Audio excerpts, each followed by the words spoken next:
And we're back. Welcome back. Take two. Take two. So we had a little technical difficulties with the stabilizer. So Julie is holding the phone, and we're hoping her arms hold out for the remainder of our interview. We'll see. We phoned a friend. That's right. We did well. We did. Totally. We recovered well. So where were we? Let's start over. Okay, let's start over again. So help me welcome Anthony Moore from Pike Properties, who's joining me today. Anthony, we're actually at the Savvy Conference Room. So we're over on East 7th Street. And this is actually where you first hung your realtor's license, correct? That's right. Yeah, my business partner Matt and I started our renovation business in 2008, swinging the hammer ourselves, doing a lot of the heavy lifting, so to speak. But we were also licensed real estate agents, and this is where we first hung our license before we opened our brokerage. So yeah, it's kind of cool to come full circle, sit back in here maybe 9 years later. I think you might be the first realtor I've interviewed for my Facebook Lives. Well, I didn't really consider myself much of a realtor because I didn't do a lot in that. Builder is really your, Yeah, but I mean, yeah, I've done it. Yeah. We were big in the short sale game back in the day, so Yeah. glad that's kind of out of the way. I just lost a couple years of my life doing that. Oh, no doubt. Yeah. No doubt. So 10 years now, Yep. correct? Yep. Unbelievable. I remember hearing your names in the, investor circles. And What I did just, you hear? all good, all good. Oh, these two guys, Did So, you? yeah. Whisper Kim. Yeah, whisper. That's no. No, but you guys were slowly making ripples, and you were doing your own thing. And so you, just to kind of give everybody a quick background on you, you're kind of from the Fortune Builders camp. You had done some teaching and coaching there, right? Yep, yeah, both Matt and I did. So we realized swinging the hammer sucked, number one, and then you can't really scale that and make a business out of it. So you guys were primarily doing rehabs, and We were physically doing it. And I'm literally the worst contractor on the planet. Not figuratively, No, literally. Thank you, Professor. So go on, grammar Nazis. Yes. So if you want to go in and talk to Matt about that, he'll be happy to fill you in on how terrible I am at being a contractor. And you guys have been friends. I mean, you started as friends, and you're still friends. We're still friends. So that's yeah, absolutely. Winning. So we went to college together in Boston. We went to Northeastern University, and said, man, we got to get out of the snow, out of the weather. And get to somewhere where everybody's friendly all the time. So where is that place? And he had Till all us Northerners moved down here. I know, right? Everybody, I remember first moving down here, and everybody would wave when you drive by. That's amazing. I kind of miss that. Well, I came down from New Jersey. I was doing an internship in New York. Jersey for Kraft Foods, and I mean, you wake up in the morning, kind of put your middle finger out the window and start driving. I mean, that was just your day to day. Like, wow. Then you come down here. Fluent in bird. Yeah. Which is a perfect time to wave to everybody watching. Hi, Juan. Hi, Bob, Ray, June, Jen. All five of my fingers. Thanks for watching. Remember, you guys can bring your questions to Anthony or Shannon now, or if you're watching after the broadcast, remember to type in #replay to get your questions answered. Yeah. So I don't miss the winters. Do you? No, not at all. Not right? at all. Yeah. So Matt had a relative whose aunt was down in Wilmington, North Carolina. He called me up and said, I'm done with this. I can't take this anymore in Boston. Yeah. Like, I love it here. It's awesome to visit.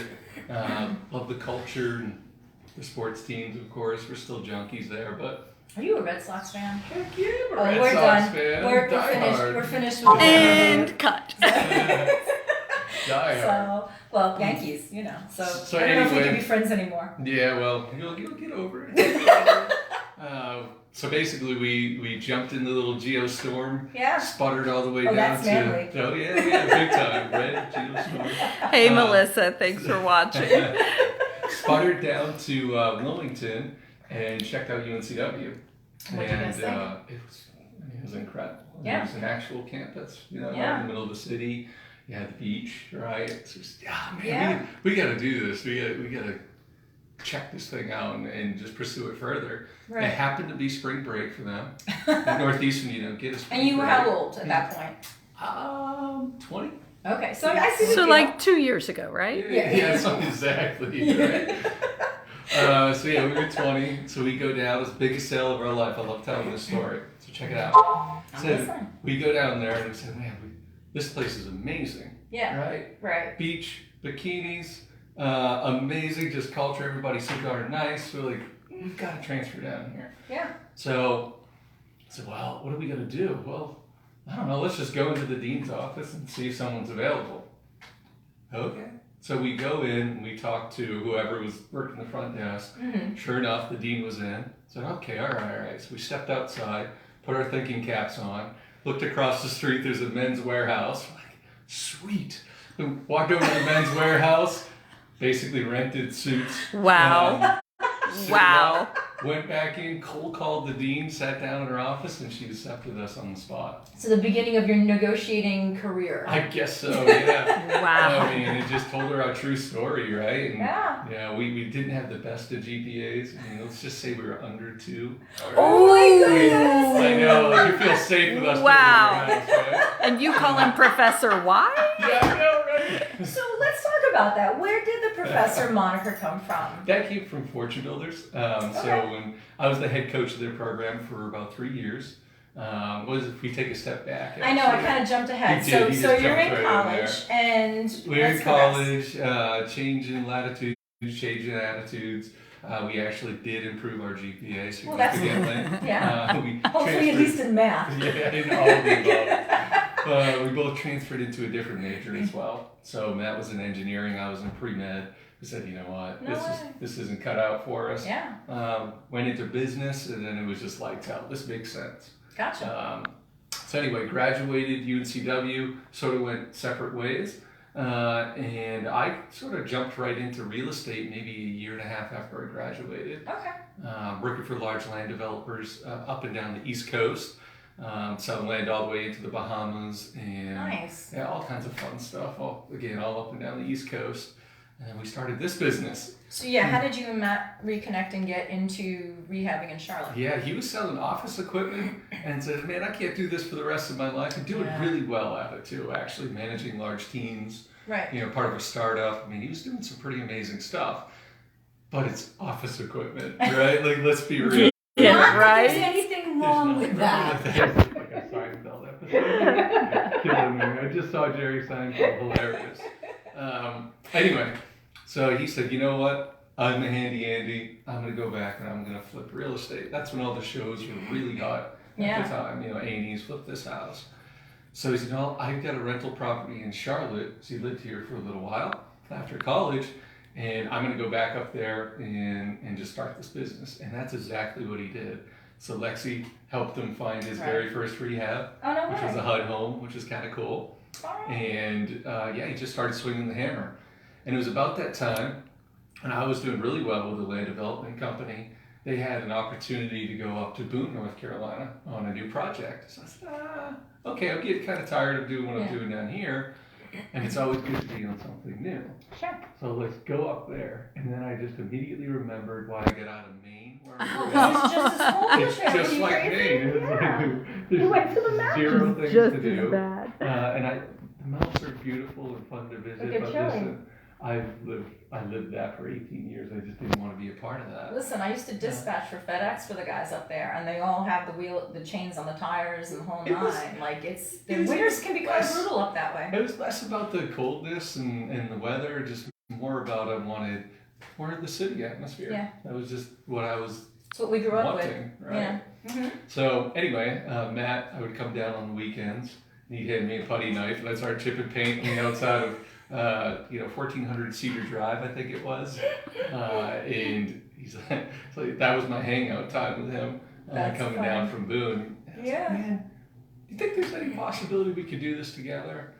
Yeah, come on down. You know, he's doing it by himself, and his dad would come. He was down. happy for the company. Heck yeah. So that's what we did. Yeah. The second biggest sale of my life, convinced my fiance at the time to move in with my fraternity brother and our 4 dogs into his rental home in Mary Oaks. Your wife over is here. oh, Yeah, I know, right? Wow. So we did it. We stopped the land development business. They made a lot of money. Well, obviously, she believed in you. Yeah, so kudos. It's a good to woman. that. Yeah. Mm-hmm. So anyway, that's what we did. We just jumped in and just again started swinging the hammer ourselves and realized, man, we can't make a business out of this. This isn't going to be, fruitful enough for us. So how long were you doing rehabs? We still do the occasional rehab. But I mean, how long was that your main bread and butter, your main focus? Oh man, probably 8 years or so. That long? Yeah. Oh yeah, wow. We've done Okay. a lot of them here. I don't know what the exact number is, but we've done a ton. So what was the transition to new builds? What made you decide to take that jump? Well, let's go back to Fortune Builders real quick. Okay, So because you sorry. mentioned the professor thing. Yes. I know. So anyway, I'll make this quick. So basically, we were doing the work ourselves. This isn't sustainable. We were losing our mind, Right. ready to kill each other, and we said we need. We don't know what that's like. Never.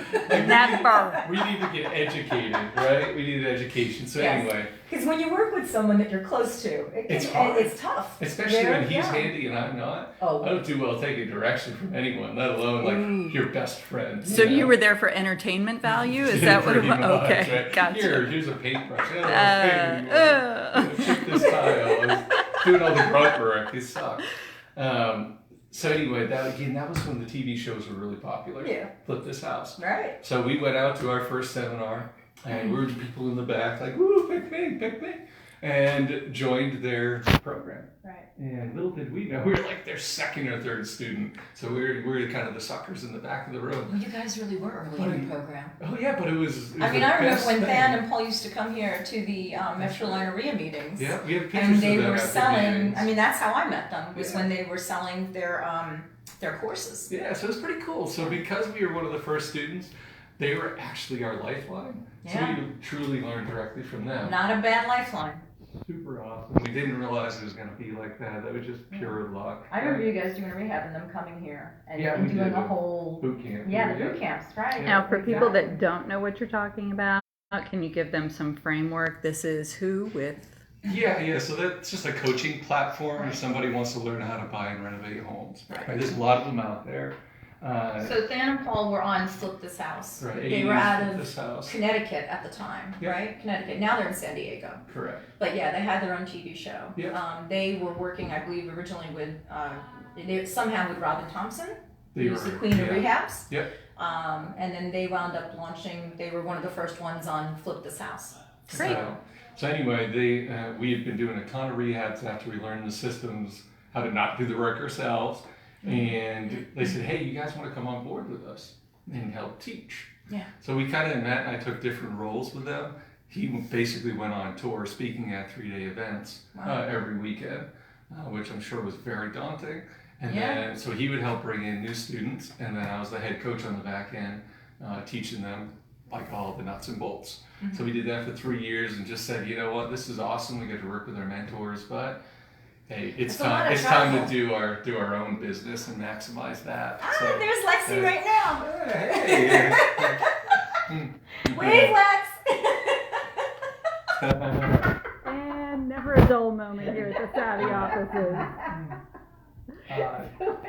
So anyway, we did that. We did teaching for a while, and then we came back here and said, well, hey, let's do something a little more exciting than just flipping homes. Yeah. And we're super excited about our new track and what we're doing now, which is predominantly what I call a custom spec build. Yeah, I mean, you guys went from rehabs to, in 10 years, now doing basically beautiful $1 million homes. You know It's around your average price point now these days, Oh, right? yeah, Am I correct? Yeah, I would say anywhere from $1 million to $1.2 million, somewhere in that range. It's beautiful. Thank you. It's beautiful. What's funny is our very first home that we built from scratch. It's like a 5,000 square foot, $1.4 million home, and we didn't understand. Everyone's like, "You doing what?" Wow, that was brave. We didn't know any different. Or we were stupid, just excited. or both. Yeah, a little bit of both. But it worked out great, and it's one that I think we still get a lot of traffic about, and people are still excited about that original build, which is cool.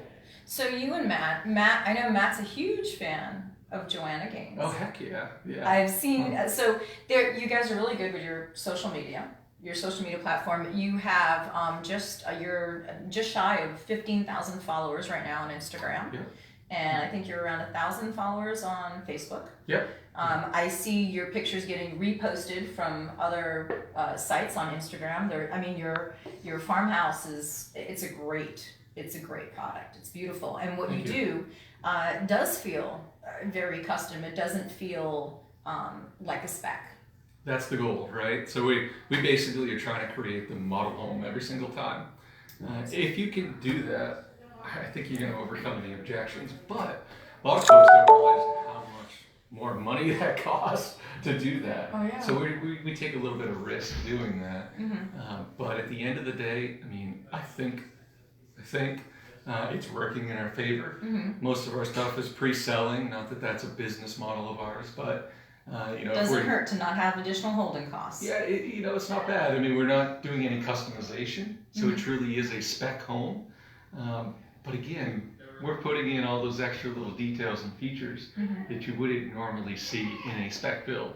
And Matt spends a lot of his time, working with other designers, researching what Joanna Gaines is doing, and we're trying to mimic a certain look. Didn't you guys have a picture side by side where she had done the stairs and she had done almost like I don't want to say a chevron pattern, but like on the stairs, and she's sitting on the stairs, and then next to it there's a picture of Matt sitting on your stairs. That's right. Yeah. And we just saw another local builder actually copy that same exact thing. So Courtney's form of flattery. That's it, right? Yeah. Hey, listen, if it works for Joanna, That's it. You gotta keep doing it. Keep doing it. She's phenomenal.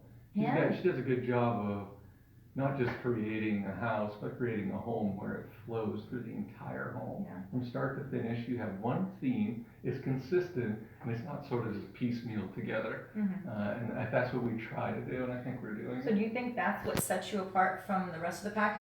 You were named as one of the top 12 builders by Charlotte Agenda recently. Which was incredible. You're getting a lot of accolades. We had no idea. We had no idea. I found out when everyone else found out. I found out from a text from somebody else, which is really cool. It wasn't me posting it and sending it and tagging you guys, was it? No, someone else. Like Might have been.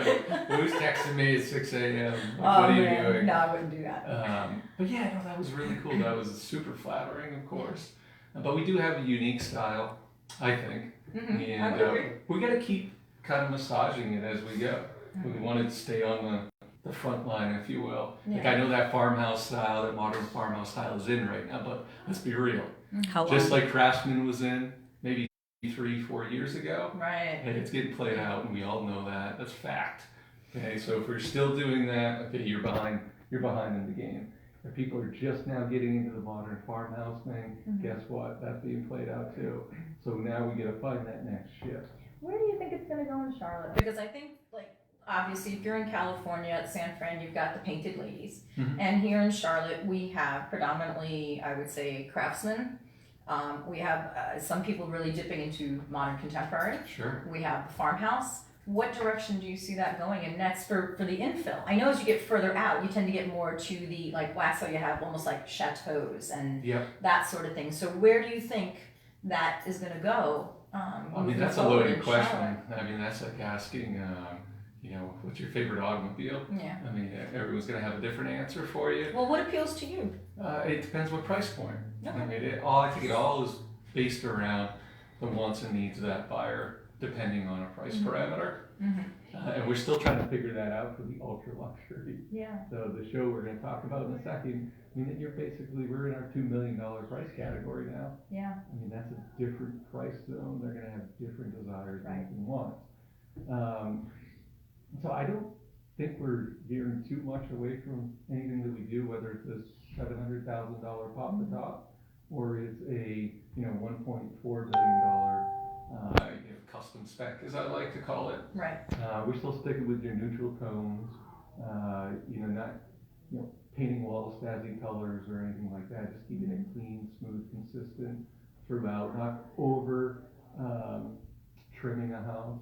One of the things that you'll notice when you go to a Craftsman home, there's nothing wrong with this, but it's just this fact. You have a lot of trim in a Craftsman home typically. And then you go to modern and there's none. There's none. So you're all over the spectrum, right? So people like both. Right. What I don't like about the Craftsman is there's so much trim that you go, and Matt talks about this a lot, you go and start hanging art and pictures up, and it's busy. It's too busy. Yeah, they're competing with one another. But unstaged, it looks beautiful. So it took us a while to understand that. We couldn't figure out, why is it like this? It's staged and it doesn't look much better than when it was unstaged. And I think on the flip side, the moderns look better staged. Heck yeah. Because you have such a blank canvas. And I think ours is sort of a blend and mesh of both.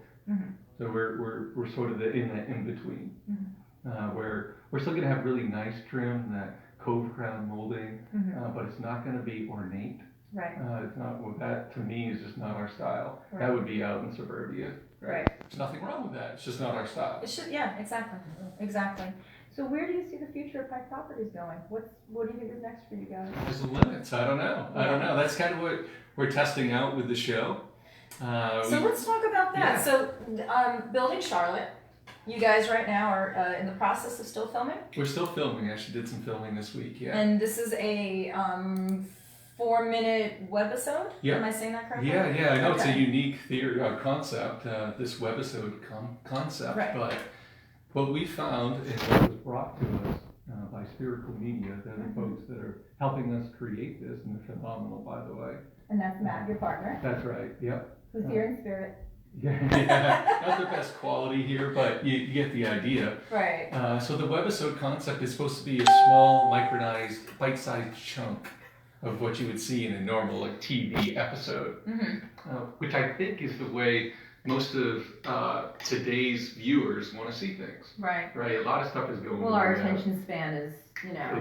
You're done. Right. You're done after a few minutes max. Right. So what we're trying to do is give you the Cliff Notes version of, say, Fixer Upper meets Property Brothers. So for two guys who had under a 2 GPA, Cliff Notes works. Yeah, I like that thing. Wow. Hey, we made the Dean's List later on. We did fine, right? We were in a fraternity, I'm just playing. Yeah, You heard it fun. here from the professor. Yeah. Cliff Notes I'm version. just playing. Do we have anybody we need to say hello to? We have so many to say hello to, and I didn't dare interrupt you, but Okay, thanks guys sorry. for watching. This is your chance to ask the professor his questions so Your your questions. questions so he can answer. Remember, if you're watching this after the live stream, do hashtag replay to get your questions answered. Awesome. So what's the goal in doing the That's webisodes? the number one question that we Yeah, have. because I'm like, okay, it's different. I get it. You guys are the first ones I know doing it here in the area. And I was kind of wondering what was the thought process behind doing it, and what do you hope to achieve by doing it? You know what? We've had so many sit downs, Matt and I, trying to figure that out, and I don't know the answer. It just seems like a fun thing to do. I'm seriously, it's something unique. We wanted to be on the front lines doing it. Yeah, And the reality is it's sort of a branding opportunity for us. absolutely. It's also a marketing piece too. We're taking a almost 6,000 square foot, $1.85 million home. Wow. Okay, that we're specking. Who specs that, right? That's crazy. You people. And You crazy us, guys. us, yeah, That's exactly. And we're taking it from, acquisition to demo to creation all the way through. I like that you It's pulled the never been curtain done. back and It's you're never been done. showing. Yeah, you're There's showing. a lot more to it. I mean, a lot of folks just Yeah. think you just slap something up. There's so many things that come up during Where the is process. this one? Is this in Cotswold? It is. It's in Cotswold, the really unique private drive. He's one of our sponsors. Best insurance agent on earth, by the way. I'll give him a shameless plug A right little now. plug. Yeah, he's phenomenal. I'm sure he was real excited that Matt got in the demo equipment and started playing around. Oh, I'm sure. His insurance rate's going up. Yeah, right. But anyway, it's never been done. It's a marketing piece for the actual home. And so folks can learn that we are doing unique things. And it's difficult. It's not easy doing this when you're doing customized windows in a shower, for example. Like, how do you get to make all that come together? Yeah. Anthony, where can people view these, or where can they find Sure, them? you can go to a couple different spots. So the easiest is just go to buildingcharlotte.com. Buildingcharlotte.com. Our next episode, this is part of our first I one. love that. Our next episode will be Oh, Tuesday. You missed it. Oh, blame it, England, try on the Miss. house. Oh, that The was shed so was, funny. the shed was fairly Oh. safe. Yeah. But, That was hilarious. A lifelong dream to demo a house. That's and he amazing. gets the shed. Yeah. But anyway, yeah, so this is in Cotswold, private drive, and our next episode is coming Tuesday the 18th as well. You can register at buildingcharlotte.com to see all the episodes. And that's the whole episode right there. That's it. Mm-hmm. That's it. We're gonna have 7 of them total, Mm-hmm. and it's gonna be pretty neat. And this home is gonna be absolutely amazing. How long does it take you to prepare for one webisode? How much filming are you doing, and what kind of time? Well, Spherical is amazing. Okay, let's just start there. They spend the majority of the time on the back end, piecemealing it all together. We've got a common theme when we go out there and film. Like, hey, this is really neat. We should get this on camera. Okay, folks might not know about this that aren't familiar with building. Right. So we'll go out and meet at the property. So it'll be, a half a day here, a half a day there, and then they kind of mesh it all in. Right. Yep. So how far along are you on this project right now? We're actually getting there. So finally, we had a couple delays, but we are probably about 2 months away. Are you drywall? Oh yeah, we're drywalled in. Cabinets? Cabinets are being made. That'll actually be one of the next filming stops that we make. Sidings on the outside.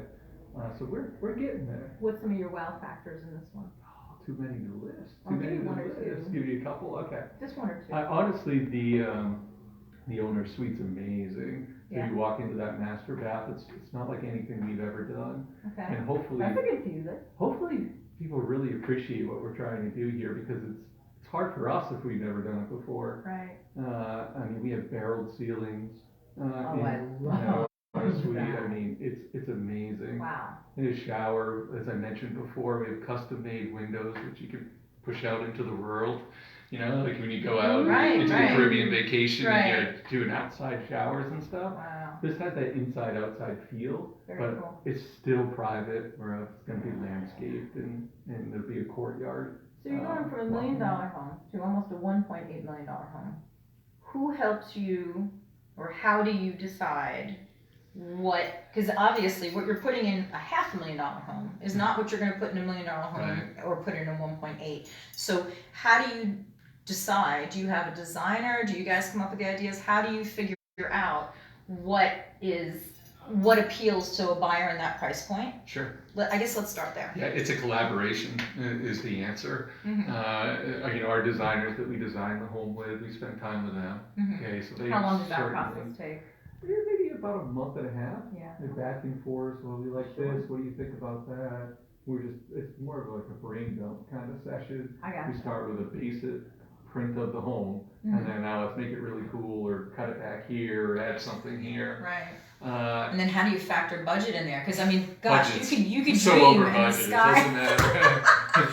Because the sky's the limit, right? I mean, you can sit there and say, wow, we could do this, we could do this, but then reality sets in and you go, oh, we have a budget. Yeah, well, just to put things into perspective, so Matt comes to me a few weeks back and says, hey, here's the deal. And it's never good when it starts like that. Here's the situation, Well, you know what it is to me? basically. I was thinking. Yeah. If I said, I was thinking, oh boy, it either means Yeah, there's a project exactly. coming or It's not something's good. up. It's not good. He's like, well, our bathroom, our master bath tile budget is more than the entire house budget that I had in there. For but, tile, But we yeah. got to do it. He's like, it's amazing. It's like it's going to set the entire master bath off. And you know what? He's right.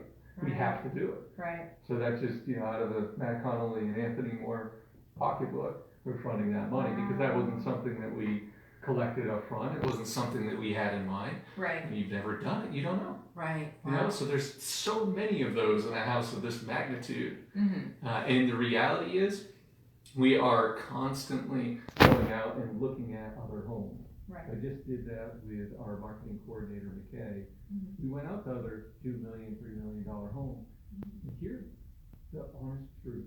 In this area, this home that we're building is a $4 million, $3 to $4 million home in Myers Park. Easy. If we just put it in a few miles this way. Right. And Cotswold's amazing. It is, But but it's a there's- different price point. It's a different area. Different area. Right? Mm-hmm. So I don't have anything to truly compare it to here locally that I can say, oh, it's it's kind of like that one. You're going to make the job tough to the appraiser. It is going to be it's not going to be that tough, honestly. There's so many unique features. I mean, they'll get it. Okay. They'll get it once you drive in. Absolutely. Yeah. So if people want to check out your website, It's pikeproperties.com.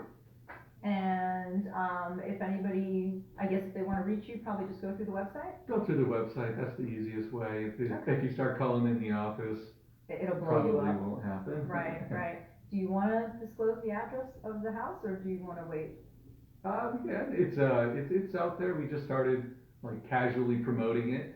It's 5019 Hardwick. Okay. Yeah, 5019 Hardwick. And the square footage you said is? It's almost 6,000 square feet. When I say almost, you know how it is, right? So if you get an architectural plan, it has one measurement, but then it's different the way we measure it as real estate agents. So it's always bigger when we measure it. Yeah. So, I don't want to undersell it. It's going to be close to 6,000. Yeah. Sounds good. Do we got questions out there? Nobody. Questions? We just that entertaining. I think it was more shock and awe at this point, but. Well, I really appreciate you coming and taking a little time out to sit down with me and talk. And this was fantastic. Totally enjoyable. Thank you. I'm really super excited to see how the webisodes go. Yeah, we've got some stuff that we just filmed about the hurricane coming. So yeah, we've had a lot to do here this last couple of weeks. It's been crazy. It's been crazy. So thank you all for watching and tuning in. If you have any questions that you happen to think of afterwards, feel free to pop them in the comments. Anthony will be tagged. It'll be shared on the Pike Properties page too. And we'll check back in. Yeah. So, So all right. guys- Have a great Happy weekend. Friday. Be safe.